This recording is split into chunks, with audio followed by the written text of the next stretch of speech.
نحمده ونصلي علی رسول الکریم، اما بعد۔ قربانی کے ایام انتہائی قریب ہیں۔ ان حوالے سے ایک سوال اٹھتا ہے کہ آیا کوئی شخص قربانی کرنا چاہتا ہے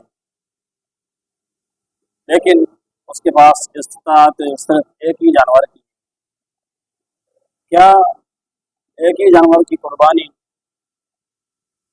جو ہے وہ پورے گھر کے 10 افراد ہیں یا 15 افراد ہیں ان کو کافی ہو جائے گی یا نہیں؟ کیونکہ اس کی طاقت نہیں ہے کہ گھر کے ہر فرد کے لیے الگ سے قربانی کا جانور خرید سکے، تو کیا ایک ہی جانور کفایت کر جائے گا؟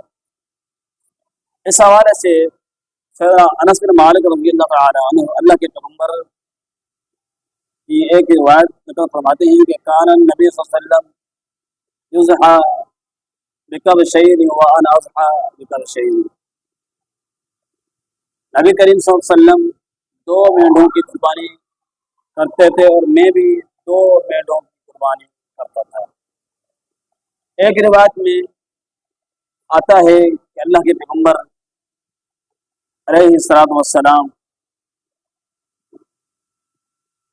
دوندے اور چت قبرے اور سینگوں والے مینڈے اللہ کے رسول قربانی کیا کرتے تھے۔ اب یہ تو ہے قربانی کرنے کے حوالے سے بات، کیا دوسرا جو اس میں ہمارا جو اہم سوال ہے وہ یہ کہ قربانی یا ایک ہی بکری یا ایک ہی گائے یا ایک ہی اونٹ گھر کے تمام افراد کے لیے کافی ہو جائے گا یا نہیں؟ سیدنا ابو ایوب انصاری رضی اللہ تعالیٰ عنہ حدیث کے راوی ہیں، فرماتے ہیں کہ نبی علیہ الصلوۃ والسلام کے زمانے میں آدمی اپنی طرف سے اور اپنے گھر والوں کی طرف سے ایک ہی بکری قربانی کرتا تھا۔ یعنی اس حدیث سے یہ بات واضح اور ثابت ہو کر ملی کہ ایک ہی بکری گھر کے 10 افراد ہیں 15 افراد ہیں ایک ہی گھر کے اندر رہنے والے، تو ان کی طرف سے ایک ہی بکری کی قربانی کافی ہے۔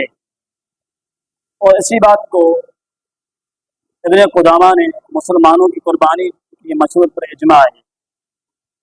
قربانی فرض ہے یا سنت ہے اس حوالے سے ایک الگ معاملہ ہے، علمی اختلاف ہے، لیکن بات جو اصل تھی وہ یہ ہمیں جو معلومات دینی تھی، جو نالج دینی تھی، وہ اس بات کی تھی کہ نبی علیہ الصلوۃ والسلام کے زمانے میں اللہ کے پیغمبر علیہ الصلوۃ والسلام کے دور وقت میں کوئی بھی شخص اپنے گھر والوں کی طرف سے ایک بکری قربانی کرتا تھا تو وہ قربانی سب کے لیے کافی سمجھی جاتی تھی۔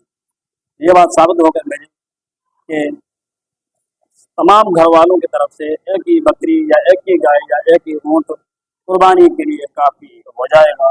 اللہ تعالی جمیع معاملات کے اندر ہمیں فرمائے، هذا ما عندي وما توفیق الا بالله۔